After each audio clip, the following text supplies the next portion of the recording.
Welcome to our channel. Today we're diving into the top Canada immigration programs for 2025. Whether you're looking to start a new life in the Great White North or just curious about your options, we've got you covered. And let's be honest, with the way things are going in some other parts of the world, Canada's looking pretty good right now, isn't it?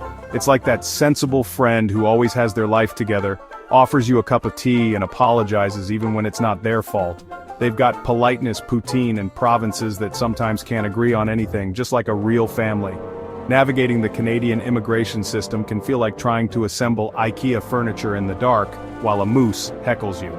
There are so many forms, so many acronyms, IRCC, PNP, CRS, it's like they're speaking in code. But fear not, we're here to be your slightly sarcastic but hopefully helpful guide through this maze.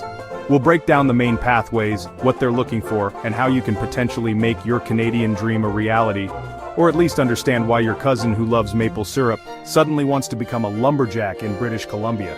Think of this video as your immigration GPS. We'll point out the main highways, the scenic routes, and maybe a few potholes to watch out for.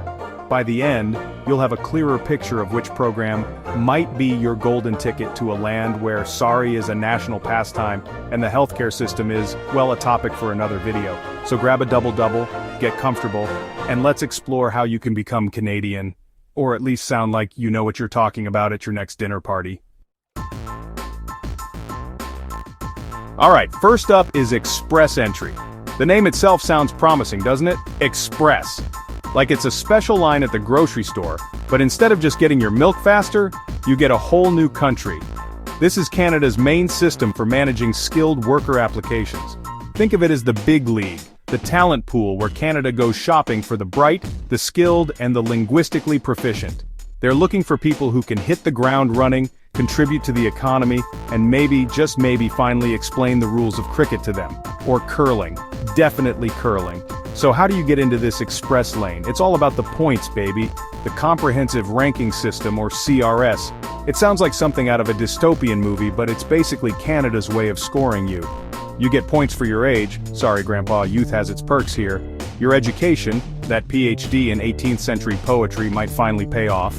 Your work experience, especially if it's in a field Canada needs, not so much if you're a professional Q-stander. And your language skills in English or French. The better you score, the higher your chances of getting that coveted invitation to apply, or ITA. It's like a dating app, but instead of a swipe right, you get a whole new life. Now, express is a relative term, especially when governments are involved. It's generally faster than many other routes, yes, but it's not like ordering same-day delivery. You'll need to gather a mountain of documents, proof of funds, language tests, educational assessments. It's an administrative marathon. But the prize at the end? Permanent residency in a country that consistently ranks as one of the best places to live in the world. So if you've got the skills and the patience, Express Entry might just be your ticket. Just make sure your paperwork is as pristine as a freshly Zamboni'd ice rink. Next, we have the Provincial Nominee Programs, or PNPs. This is where things get a bit more specific. If Express Entry is the national draft, PNPs are like individual teams scouting for players with particular skills that suit their local needs. Almost every Canadian province and territory has its own PNP, each with multiple streams. It's like Canada saying, hey, we're a big country, and Saskatchewan has different needs than Nova Scotia. Who knew, right? So, if you're a tech wizard, British Columbia or Ontario might be calling your name. If you're into agriculture, maybe the prairies are your destiny.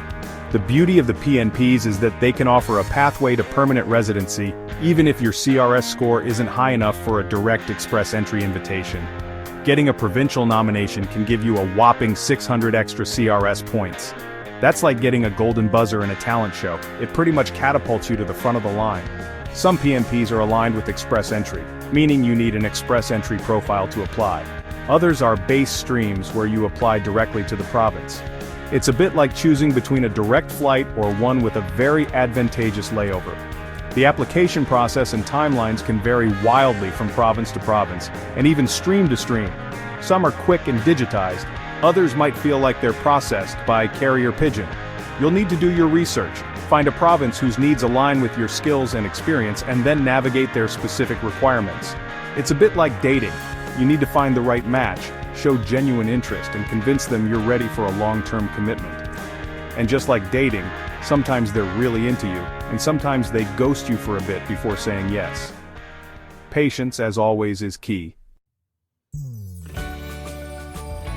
Now let's talk about something close to the heart: family sponsorship. Because what's the point of moving to a beautiful new country if you can't bring your mom along to critique your new apartment, right?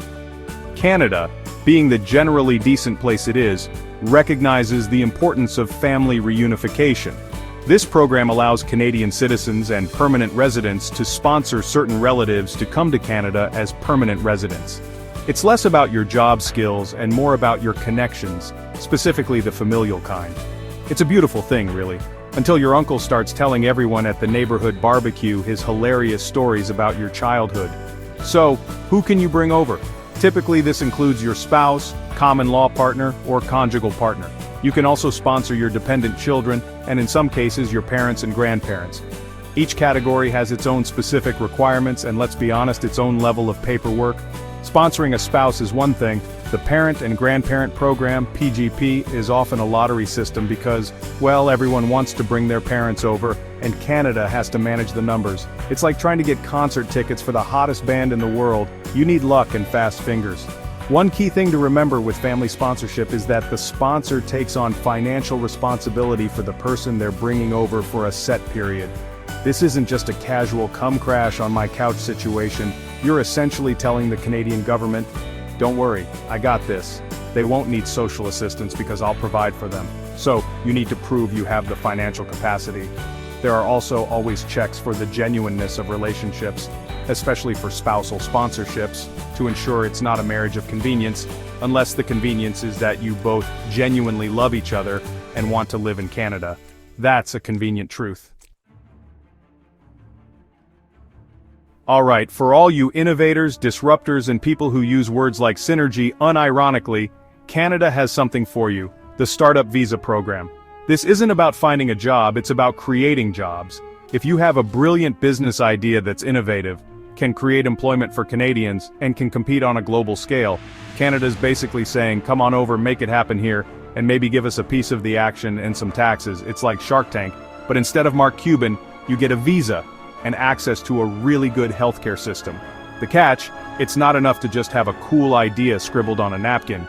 You need to secure a commitment from a designated Canadian entity. This means a designated venture capital fund has to invest in your startup, or a designated angel investor group has to back you, or you have to be accepted into a designated business incubator program. These organizations are essentially vouching for your business idea and your potential to succeed.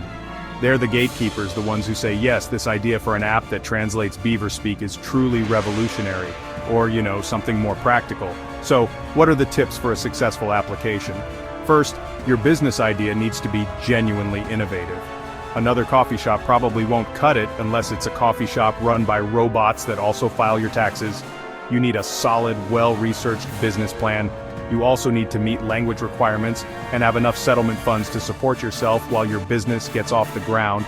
It's a challenging route, no doubt. You're not just immigrating, you're launching a business in a new country simultaneously. But for the ambitious and the entrepreneurial, it's a unique pathway to building something amazing in the Great White North. Last but certainly not least, let's journey to Canada's picturesque East Coast with the Atlantic Immigration Program, or AIP. This program covers 4 provinces: New Brunswick, Nova Scotia, Prince Edward Island, and Newfoundland and Labrador. Think stunning coastlines, friendly communities, and a pace of life that's a little more relaxed. These provinces teamed up with the federal government to attract skilled immigrants to fill job vacancies and help grow their economies. It's like they said, we've got the charm, we've got the lobster, now we just need more awesome people. The AIP is primarily employer-driven. This means for most streams you'll need a valid job offer from a designated employer in one of the Atlantic provinces. This is a big plus because you arrive with employment already lined up. The employer also plays a role in supporting your settlement. It's a bit more hands-on, a partnership approach. The program targets different skill levels, from high-skilled professionals to intermediate-skilled workers, and even international graduates from institutions in the Atlantic region. It's about matching people with real jobs in real communities.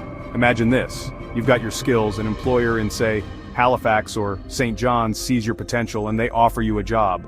As part of the process, you and your employer work on a settlement plan with a designated settlement service provider organization. This plan helps you and your family adjust to your new life, connecting you with resources for housing, schooling, language support if needed, and community integration. It's a more holistic approach.